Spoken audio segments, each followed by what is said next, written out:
पिछला वीडियो हमने आपको भेजा था जिसमें कैटालाइसिस के बारे में बताया गया था, कैटालाइसिस पार्ट 1 और कैटालाइसिस पार्ट 2। अब उसी में एक छोटा सा पार्ट बचा हुआ था, उसको भी तुम लोग लिख लोगे। वो आपका है सेलेक्टिव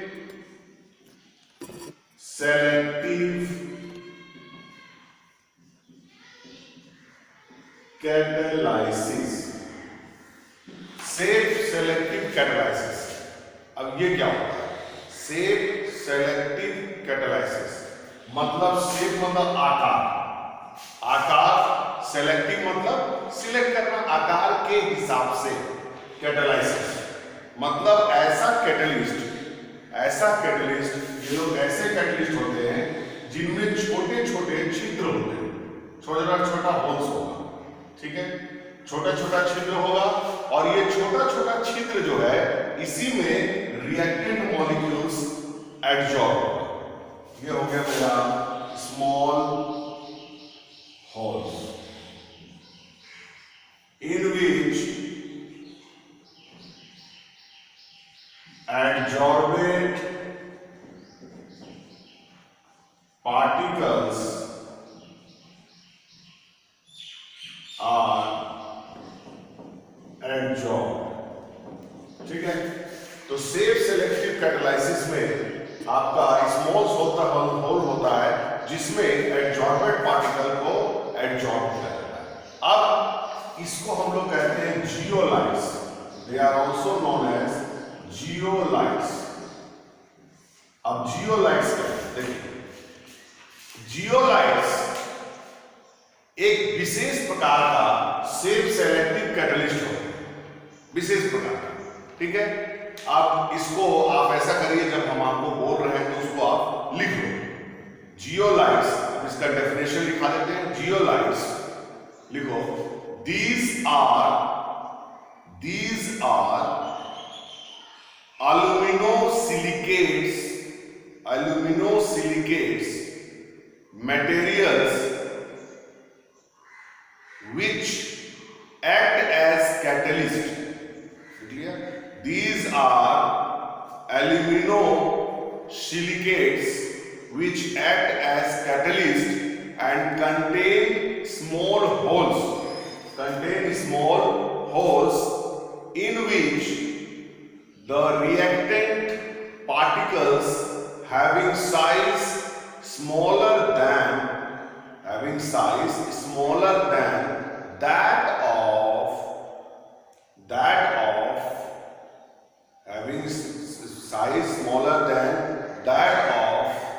holes are adsorbed।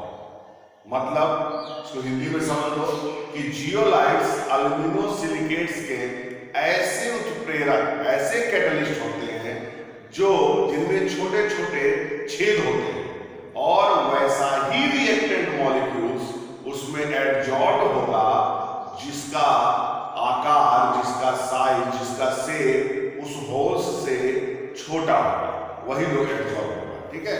तो हम इसको लिख भी देते हैं कि these are aluminosilicates which have small holes and adsorb reactant molecules या reactant particles of size smaller than holes। Example में ZSM 50, ये आपके एग्जाम्पल याद रखो, कभी भी आएगा तो ये आपको जियोलाइट्स जो है डेफिनेशन आएगा।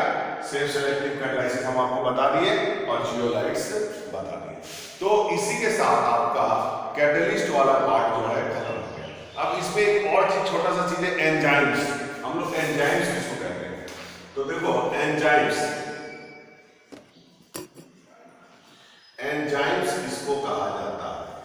तो देखिए एंजाइम्स क्या होता है, हम लोग सब जानते हैं कि हमारे बॉडी में भी कुछ रिएक्शन होते रहते हैं लगातार, हमारे बॉडी के अंदर भी रिएक्शन होता है, और ये रिएक्शन कौन करते हैं, तो एंजाइम्स करते हैं। एंजाइम्स ये जो रिएक्शंस हैं वो एंजाइम्स के कारण ही होते हैं, इनको हम लोग बायो रिएक्शन कहते हैं। तो एंजाइम्स क्या होते हैं, these are बायोकैटलिस्ट, इनको बायोकैटलिस्ट भी कहा जाता है। These are biocatalyst.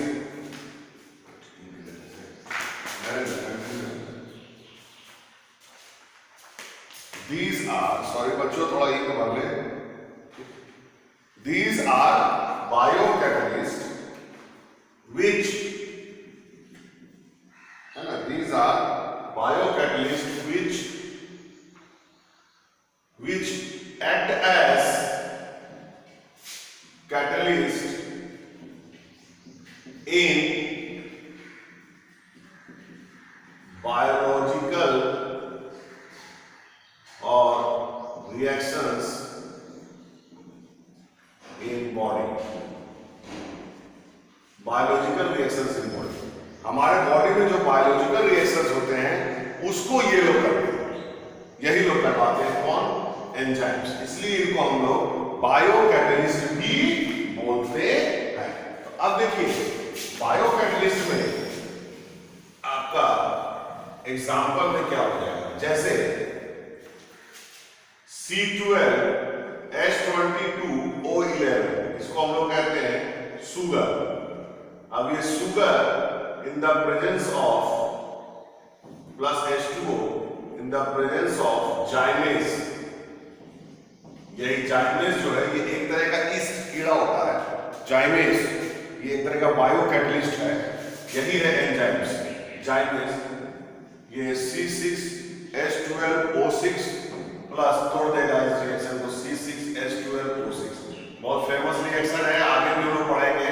ये हो गया ग्लूकोज और ये हो गया मेरा फ्रुक्टोज, ठीक है, ये जाइमेज इसका एग्जांपल है। इसी तरह C6H12O6 in the presence of invertase, ये भी एक तरह कीड़ा है, और ये आपका CO2 C2H5OH प्लस CO2H हो जाएगा, ये भी बैलेंस हो गया। 6 6 दूनी 12, 4 2 6, 2 दूनी 4 और 2 6, ठीक है। तो ये हो गया एंजाइम्स। अब एंजाइम्स का कैरेक्टरिस्टिक है, एंजाइम्स आर हाईली, तीन पॉइंट लिख लो। पहला point, enzymes are highly efficient.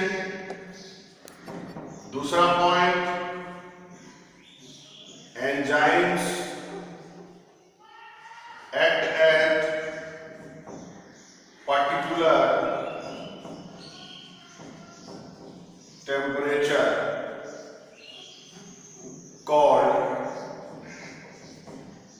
called optimum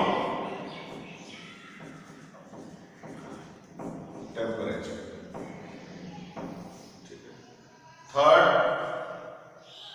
enzymes are selective. तो ये हो गया आपका एंजाइम्स और बायोकैटलिस्ट। अब हम लोग नेक्स्ट वीडियो में शुरू करेंगे